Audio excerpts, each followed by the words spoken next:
Have you ever asked yourself, how was it that the colonialists colonized Africa, despite the fact that they were little in number? How were they able to do it? You see, the truth remains that the colonialists did not colonize or conquer Africa using their own soldiers. The British did not colonize Africa using British soldiers. They conquered and colonized Africa using African soldiers. Okay, listen, pay attention, Akebulan. Let me teach you. Pay attention. I'll calm down and teach you. Akebulan, your mouthpiece is here to teach you.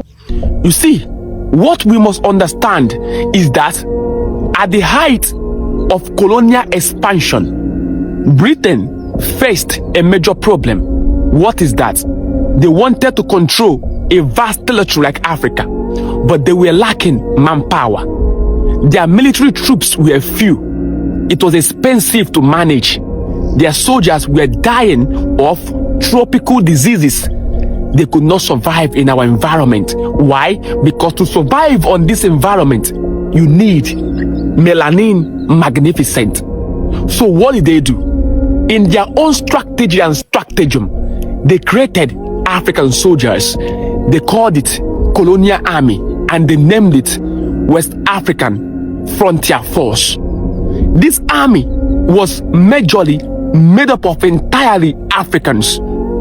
They were trained and they were armed and they were commanded by few British officers. But make no mistake about it, they were not treated as equal. The British soldier, despite the fact that they were few, were treated as their superiors. These soldiers that are Africans came from countries like Nigeria, Ghana, Gambia, and Sierra Leone. They were called West African Frontier Force. They were lied to. These young Africans that joined this army were lied to. They were told that by joining this army, they will earn respect, they will earn honor, they will earn wages. They were told that they were fighting for civilization. So they were used to conquer resistance in Africa. They were used to crush fellow Africans because the colonialists knew something, that it is easier to conquer a people using their own sons.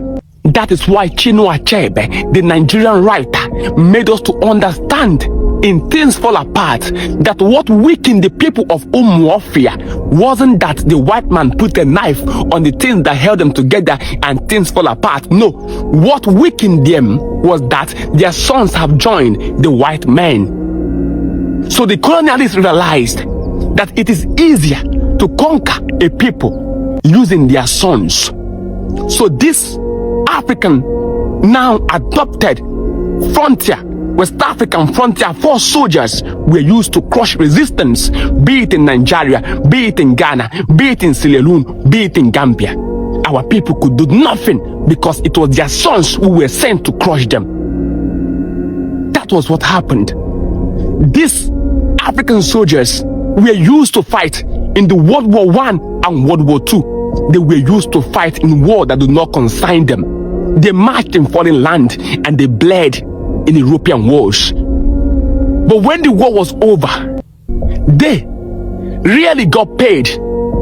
They were abandoned. And when the Britain was writing in their notebooks, do you know what they wrote? They say they won the war because of British strategy, British sacrifice, British bravery. African soldiers became footnotes.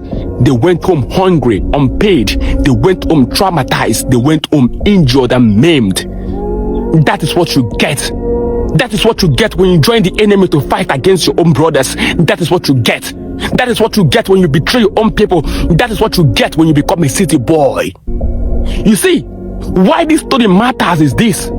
It showed us that the British Empire did not fall because of moral awakening. No, the British Empire fell because the cost of control became very high. And African soldiers being taken, be it through survival, be it through sacrifice, be it through deception, they were part of that cause. Because acknowledging them poses one dangerous question. it shows and asks the question, who really made the sacrifices? Who really fought? Who really gets erased? These men of African army carried an empire on their shoulders, but for the wrong cause. And so when the empire fell, the empire dropped them, abandoned and erased them forever. Because when you join the enemy, though you will write your name in the sands of time, when flood comes, he will wipe out your name because you are fighting on the wrong side. That is what happens when you join the enemy to fight your own brothers. That is what happens when you become a warrant chief. That is what happens when you become a city boy.